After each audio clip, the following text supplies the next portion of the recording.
Hit treatment প্রসেসকে আমরা 4 ভাগে ভাগ করব।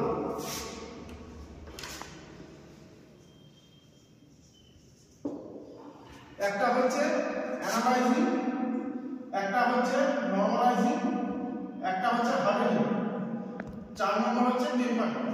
হিট ট্রিটমেন্ট প্রসেসে আমরা যারা ব্যবহার করব কোনো মেটালকে সফট করার জন্য আবার সেই মেটালটাকে হার্ড করার জন্য। মানে একটা ধরো কাস্ট আয়রনকে আমরা সফট করতে গেলে কি করতে পারবো, তাকে নিশ্চয়ই আমরা হাতে করে দেখাতে পারবো না, বেন্ড করতে পারবো না। তাকে আমরা করতে গেলে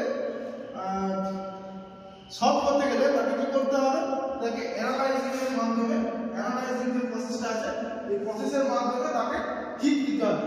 হিট দেওয়ার পর কি হবে, মেটালটা সফট হয়ে যাবে, তাই তো? হিট দেওয়ার পর মেটালটা সফট হয়ে যাবে। এবার মেটালটা সফট হওয়ার পর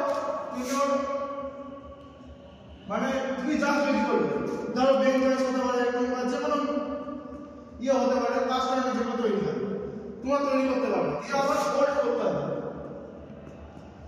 কোল্ডটা কি দিয়ে করবো, কাস্ট আয়রন কোল্ড কি দিয়ে করি, কাস্ট আয়রন কোল্ড করতে হবে এয়ার দিয়ে,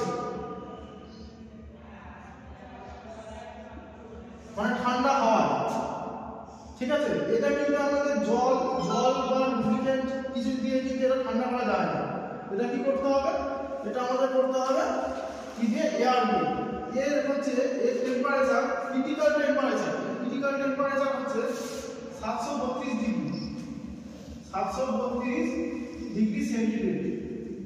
এর ক্রিটিক্যাল টেম্পারেচার হচ্ছে 732 ডিগ্রি সেন্টিগ্রেড। এটা আমরা কিসের উপরে ভর করব, কার্বন পার্সেন্টেজ। মেটালের যে কার্বন পার্সেন্টেজ আছে,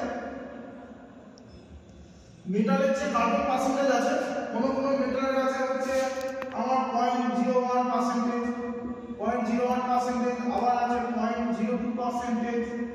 ঠিক আছে, আবার এটা হতে পারে 1.25%। ঠিক আছে, মানে যে মেটালের যেরকম পার্সেন্টেজ থাকবে কার্বন পার্সেন্টেজ